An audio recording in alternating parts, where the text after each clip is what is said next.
नमस्कार साथियों, वंदे मातरम सभी को। मैं गोविंद मालविया आपका स्वागत करता हूं। और जैसा कि आपको पता है कि हमारी राजस्थान ज्योग्राफी की सीरीज लगातार जारी है और हमने राजस्थान के परिचय से लेकर उनके भौगोलिक प्रदेशों तक की बात पिछले वीडियो में कर दी थी। वीडियो शुरू करने से पहले एक छोटी सी बात आपसे मैं ज़रूर शेयर करना चाहूँगा। अगर आप पहली बार इस वीडियो पर हैं तो आप इससे पूर्व वाले वीडियो देखिए ताकि आपको समझने में थोड़ी आसानी रहे। चलिए हम बात कर लेते हैं। इससे पूर्व हमने बात की थी राजस्थान के भौगोलिक प्रदेशों के बारे में। उस भौगोलिक प्रदेशों में हमने विशेष तौर से जो चर्चा की थी वह चर्चा थी पश्चिमी रेतीली मैदान के बारे में, और उसके बाद में हमने चर्चा की थी मध्यवर्ती पर्वतीय प्रदेश अर्थात अरावली पर्वत के बारे में। एक एक बारीकी के साथ में बहुत लंबे चौड़े वीडियोस आपके लिए मैंने बनाए थे और सारा कुछ क्लियर करने की कोशिश की थी। देखिए, मैं ज्योग्राफी आपको पहले से बोर्ड प्रिपेयर करके पढ़ाता हूँ। रीज़न ये है कि इसमें हम अक्सर एग्जामिनेशन हॉल में सवाल देखते हैं तो वो फैक्चुअल सवाल ज़्यादा होते हैं, फैक्ट्स ज़्यादा पूछे जाते हैं और उसकी एनालिसिस बहुत कम पूछी जाती है। जबकि हिस्ट्री के वीडियोस जब मैं बनाता हूं तो आपने देखा होगा कि मैं सीधा सीधा बोर्ड पे ही प्रिपेयर कर लेता हूं और ज़्यादा से ज़्यादा समझाने की कोशिश करता हूं, क्योंकि हिस्ट्री के अंदर आपने भी देखा होगा पिछले 5 सालों के अंदर कि उसमें फैक्चुअल सवाल कम आ रहे हैं और एनालिसिस वाले सवाल ज़्यादा आ रहे हैं, उसके विश्लेषण वाले सवाल ज़्यादा आ रहे हैं, जैसे कि कथन और कारण की व्याख्या कीजिए, मिलान कीजिए। इस कारण से तो जैसा सब्जेक्ट और जैसा कंटेंट जैसा टॉपिक उसके अकॉर्डिंग हमें पढ़ना चाहिए। यही सबसे बड़ी बुद्धिमानी कहलाती है कंपटीशन एग्जाम की। और मैं डे 1 से कह रहा हूँ आपको कि एग्ज़ाम जो है वह हार्ड स्टडी से ज़्यादा स्मार्ट स्टडी से देना चाहिए, माइंड से देना चाहिए। चलिए शुरुआत कर लेते हैं। राजस्थान के भौगोलिक प्रदेशों में ये तीसरा भौगोलिक प्रदेश है जिसे पूर्वी मैदान कहा जाता है, पूर्वी मैदानी प्रदेश। देखिए, मैंने बताया था कि राजस्थान का विभाजन समवर्षा रेखा के आधार पर विभाजित कर रखा है और समवर्षा रेखा जो राजस्थान में है वह पर्वतीय प्रदेश से अगर अरावली से अगर काउंट करें तो 50 सेंटीमीटर बैठती है। 50 सेंटीमीटर समवर्षा रेखा इधर पश्चिमी इलाके में और 50 सेंटीमीटर ही पूर्वी इलाके में। ठीक है, साथ ही साथ यहाँ पर मैंने आपको बताया था एक और समवर्षा रेखा गुजरती है जो 25 सेंटीमीटर मानी जाती है। ठीक है, ये राजस्थान की समवर्षा रेखाएं हैं और इसी के आधार पर भौगोलिक विभाजन किया गया है। ये 25 सेंटीमीटर यानी 25 सेंटीमीटर और उससे नीचे जो वर्षा होती है वह इस वाले मैदान में होती है जिसे शुष्क मैदान कहा जाता है, सूखा मैदान। ठीक है, शुष्क रेतीला मैदान जो रेगिस्तान, ये थार का रेगिस्तान कहलाता है। और ये 25 सेंटीमीटर से 50 सेंटीमीटर के बीच में जो बारिश होती है उसे अर्ध शुष्क मैदान कहा जाता है। ठीक है, मोटे तौर पर ये पूरा जो बेल्ट है वह थार का रेगिस्तान कहलाता है। ये हम चर्चा देख चुके थे। यानी 50 सेंटीमीटर के बीच में जो बारिश होती है वह अरावली पर्वत पर होती है और 50 से 75 सेंटीमीटर के बीच में जो बारिश होती है वह होती है पूर्वी मैदानी प्रदेश में। यानी ये वाला जो क्षेत्र है वह पूर्वी मैदानी प्रदेश है। ठीक है, और 75 सेंटीमीटर से ऊपर जो बारिश होती है वह हाड़ौती के पठार में होती है, जो हमारा नेक्स्ट वीडियो होगा। ठीक है, तो आज हम चर्चा कर लेते हैं 50 सेंटीमीटर से 75 सेंटीमीटर के बीच की बारिश का क्षेत्र। ठीक है, उसका नाम है पूर्वी मैदान। ठीक है, पूर्वी मैदान की अगर मैं बात करूं तो यह 33 सागर का अवशेष है, 33 सागर का अवशेष माना जाता है। लेकिन 33 सागर का अवशेष मैंने बताया था ये थार का रेगिस्तान भी 33 महासागर का अवशेष है और 33 महासागर के अवशेष थार के रेगिस्तान में रेत हैं, लेकिन ये मैदानी इलाका है। कारण ये है क्योंकि यहाँ से जो नदियाँ निकलती थी और नदियों का जो प्रवाहन होता था यमुना और गंगा, और उसके साथ में ये मिट्टी लाती थी, उपजाऊ मिट्टी, इसलिए ये मैदानी इलाका इसका हिस्सा बन गया। यह राजस्थान के कुल क्षेत्रफल का 23% है और जनसंख्या के दृष्टिकोण से राजस्थान में 39% है। और ध्यान दीजिएगा, राजस्थान में सर्वाधिक जनसंख्या इसी क्षेत्र में निवास करती है, इसी पूर्वी मैदानी प्रदेश में। ठीक है, और सबसे ज़्यादा कृषि योग्य जमीन भी यहीं पर है। डेफिनेटली अगर सबसे अच्छा मैदान होगा तो जनसंख्या भी अच्छी होगी, उपजाऊ जमीन होगी तो कृषि भी अच्छी होगी, और परिवहन के साधन और उद्योग भी ज़्यादा पनपेंगे। तो डेफिनेटली परिवहन के दृष्टिकोण से, उद्योगों के दृष्टिकोण से, जनसंख्या के दृष्टिकोण से राजस्थान में ये वाला बेल्ट जो है वह नंबर 1 है। ठीक है, लेकिन क्षेत्रफल के दृष्टिकोण से 23% है और जनसंख्या के दृष्टिकोण से 39% है। देखिए, इस भौतिक प्रदेश के 4 भाग बताए गए हैं। ठीक है, 4 भाग है। पहला चंबल का मैदान, जिसको मैंने नाम दिया है डांग बेसिन, दूसरा है बनास का मैदान, तीसरा है माही का मैदान और चौथा है बाणगंगा का मैदान। तो इसके 4 हिस्से हैं पूर्वी मैदानी हिस्से के। चंबल का मैदान, जिसे डांग बेसिन भी कहा जाता है, यह मऊ, आपको पता होगा चंबल नदी जो है वह, हालांकि हम नदियों में इसकी भरपूर तरीके से चर्चा करेंगे, अलग टॉपिक होगा हमारा। जो मऊ की पहाड़ियां हैं, जो विंध्याचल पर्वत का हिस्सा है, वहां से यह निकलती है चंबल नदी, जो कि चित्तौड़गढ़ के 84गढ़ से प्रवेश करती है और 84गढ़ से होते हुए यह 6 जिलों में बहती है। 6 जिले कौन कौन से? चित्तौड़गढ़, बूंदी, कोटा, सवाई माधोपुर, करौली, धौलपुर। इन 6 जिलों में ये नदी बहती है। ठीक है, और बहती बहती ये नदी जो है वह इटावा, जो कि यूपी के अंदर है, इटावा, वहां पर मुरादगंज नामक स्थान पर यमुना में मिल जाती है।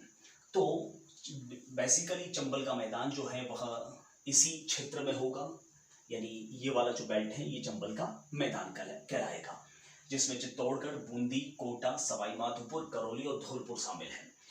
देखिए, चंबल का मैदान, सबसे पहले शुरुआत कर लेते हैं मऊ की पहाड़ियां, जो कि विंध्याचल पर्वत से है, वहां से यह 84गढ़ नामक स्थान से चित्तौड़ में प्रवेश करती है। चित्तौड़ में यह काफी संकरी है, ठीक है, चौड़ाई में नहीं है, इसलिए चित्तौड़ में यह संकरा भाग गौर्ज कहलाता है। ठीक है, और उसके बाद में जब ये आगे बढ़ती हैं तो ये वापस सवाई माधोपुर, करौली और धौलपुर वाले इलाके में अत्यधिक मिट्टी का कटाव करती है। ये नदी अत्यधिक मिट्टी का कटाव यानी सर्वाधिक मृदा अपरदन करती है। देखिए, मृदा अपरदन के 2 चीजें हैं। मृदा अपरदन 2 चीजों से होता है, नदी से, जिसमें परतीय अपरदन होता है, यानी ऊपर ऊपर से उसकी परत नदी बहाकर ले जाती है, जिसे शीट इरोजन कहते हैं, और एक अवनाली का अपरदन, जिसे गली इरोजन कहा जाता है, जिसमें अवनाली का यानी कि लंबी लंबी खाइयां बनती हैं, उसे अवनाली का अपरदन कहते हैं। तो ये जो नदी है चंबल नदी, वह अवनाली का अपरदन करती है, न कि परतीय अपरदन, यानी ऊपर से परत मिट्टी की नहीं उड़ाती, वह बड़ी बड़ी खाइयां बनाती हैं। और इसी खाइयों को, ऊबड़ खाबड़ क्षेत्र को उत्खात भूमि कहा जाता है। ज्योग्राफी की भाषा में उत्खात भूमि कहा जाता है, बैडलैंड टोपोग्राफी कहा जाता है इंग्लिश में।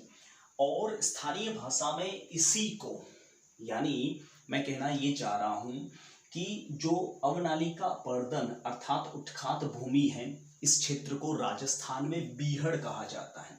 और राजस्थान में सबसे ज्यादा जो बीहड़ है वह धौलपुर जिले में है। ठीक है, और इसी बीहड़ क्षेत्र को राजस्थान में इस एरिया के अंदर डांग क्षेत्र कहा जाता है। और डांग की रानी कहा जाता है करौली को। कभी भी सवाल बन सकता है, करौली को डांग की रानी कहा जाता है और बीहड़ को डाकुओं की शरण स्थली कहा जाता है।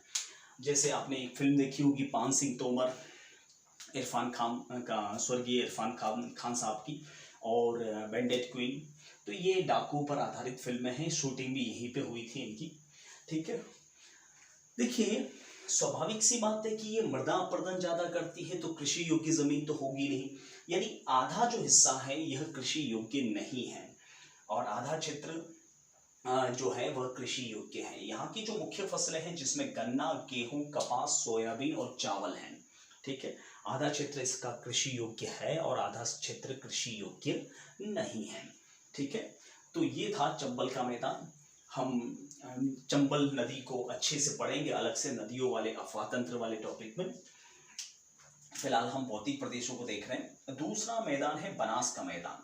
बनास नदी भी चंबल नदी की तरह 6 जिलों में बहती है राजस्थान के। यह बनास नदी जो है राजसमंद के खमनोर से प्रवाहित होती है और खमनोर से होते हुए यह जो है खमनोर से होते हुए राजसमंद, यानी खमनोर वैसे ही राजसमंद में है, राजसमंद, चित्तौड़गढ़, भीलवाड़ा, अजमेर, टोंक के रास्ते से सवाई माधोपुर में एक जगह है रामेश्वरम। ठीक है, रामेश्वर में यह सीप और चंबल के साथ में एक त्रिवेणी संगम बनाती है। ठीक है, यहीं पर यह चंबल नदी में मिलती है। ठीक है, तो ये वाला जो मैदान है बनास का मैदान कहलाता है। इस बनास के मैदान के दो भाग हैं, एक मालपुरा और करौली का, मालपुरा करौली का मैदान जो इसका उत्तरी हिस्सा कहलाता है, और दूसरा मैदान है इसका मेवाड़ का मैदान जो दक्षिणी भाग कहलाता है। ये मालपुरा और करौली का मैदान और मेवाड़ का मैदान, ये दो इसके हिस्से हैं बनास नदी के।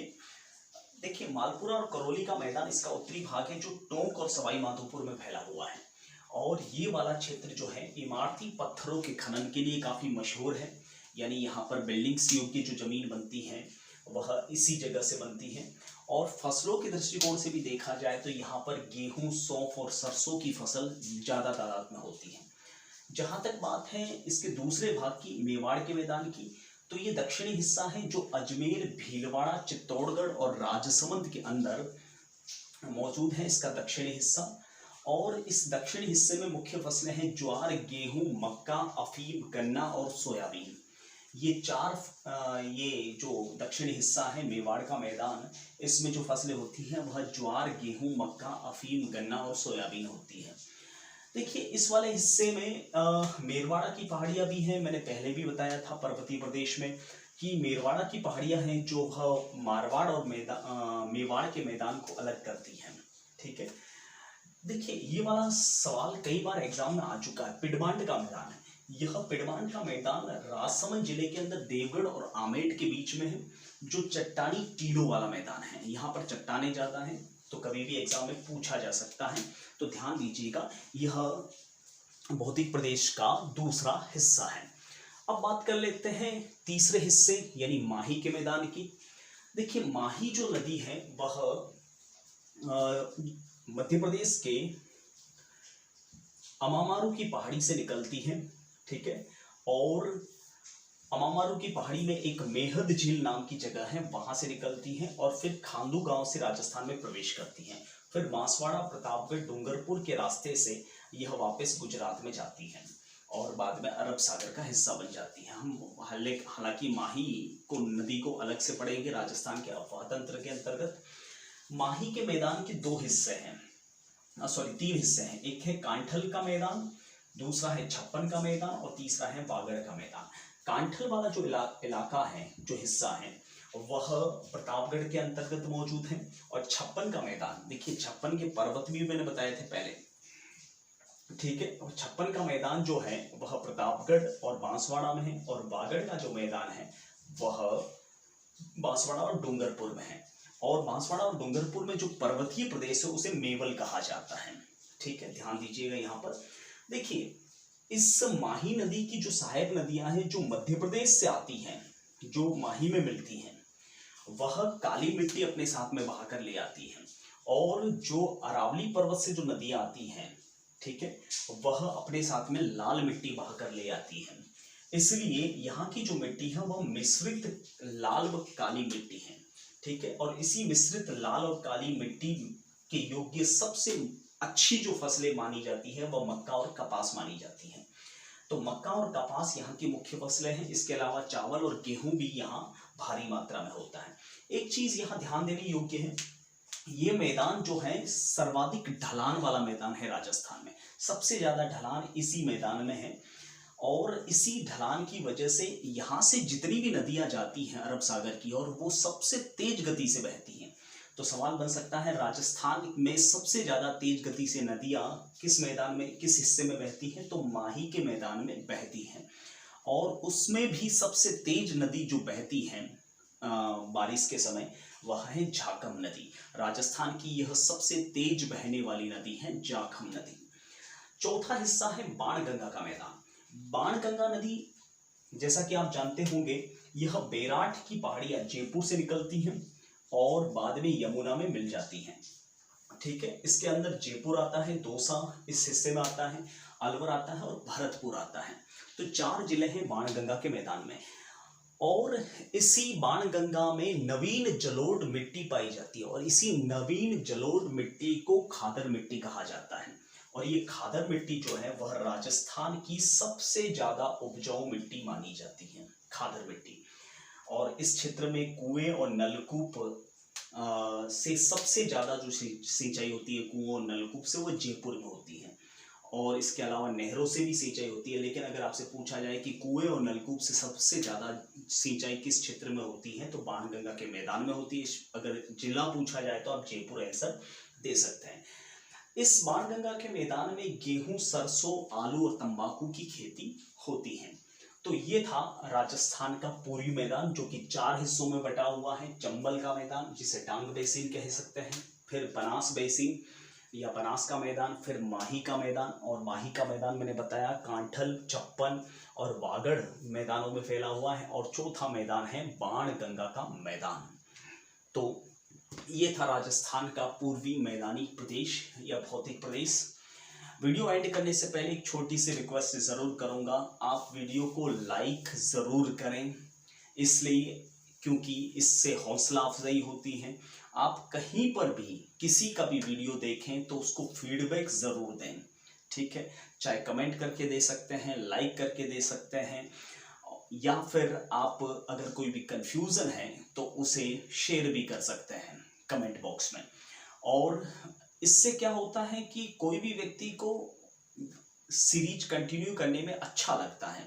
अन्यथा बहुत सारी सीरीज आपने भी देखी होगी, वह आधी अधूरी छूट जाती है। कारण यही है क्योंकि आपकी ओर से कोई फीडबैक रेस्पॉन्स नहीं आता। यही हमारा स्वार्थ है कि हमें लोग ज़्यादा से ज़्यादा पसंद करें। वीडियो एंड करने से पहले एक बार फिर से कहूँगा, आप इसे लाइक करें और पहली बार चैनल पे हैं तो सब्सक्राइब किए बिना नहीं जाएं।